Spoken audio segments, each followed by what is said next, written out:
విశాఖపట్నం సోమనాథ్ జ్యోతిర్లింగంకు ప్రత్యేక పూజలు చేశారు ఏపీ బీజేపీ అధ్యక్షుడు మాధవ్. జ్యోతిర్లింగం పునర్నిర్మాణం జరిగి 75 వసంతాలు పూర్తయిన సందర్భంగా కైలాసగిరి త్రిశూలం వద్ద ప్రత్యేక పూజలు చేశారు. జ్యోతిర్లింగాల్లో ప్రథమ జ్యోతిర్లింగం సోమనాథ్ లింగమని చెప్పారు మాధవ్. సోమనాథ్ జ్యోతిర్లింగాన్ని ముస్లింస్ పాలలో ధ్వంసం చేశారని మండిపడ్డారు. అప్పుడే ప్రధాని వల్లభాయ్ పటేల్ ఆధ్వర్యంలో సోమనాథ్ లింగాన్ని పునర్నిర్మించారని గుర్తు చేశారు. 75 వసంతాలు పూర్తి చేసుకున్న సందర్భంగా కైలాసగిరి వద్ద పూజలు నిర్వహించడం చాలా సంతోషంగా ఉందన్నారు మాధవ్.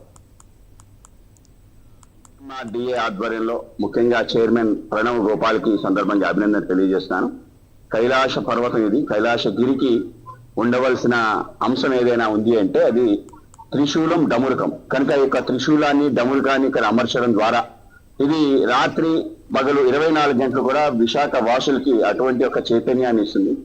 అలాగే త్రిగుణం త్రిగుణాకారం త్రిలోకంచ త్రినేత్రం అని చెప్పి మనం ఏ విధంగా అయితే శివుణ్ణి కొలుస్తాం, ఆ విధంగా ఆయన ఆ 3 అనే సంకేతానికి త్రిశూలం మనకి అర్థం. అలాగే డమురుకం ఈ దేశానికి సంబంధించిన ప్రపంచ నాగరికతకి అందించిన ఏదైతే అమృత భాండం ఉందో అనంతమైన అమృతాన్ని అందించడం జరిగింది, అనంతమైన జ్ఞానాన్ని వేదాల ద్వారా అందించడం జరిగింది.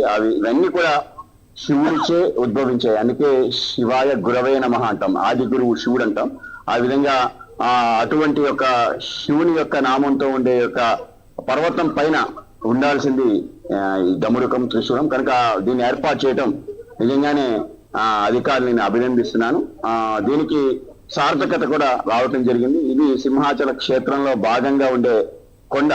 ఆ విధంగా సింహాచల నరసింహస్వామి యొక్క గిరి ప్రదక్షిణలో కూడా ఈ యొక్క గిరి చుట్టూ ప్రదక్షిణ చేస్తారు. అంతా పవిత్రమైన కొండ.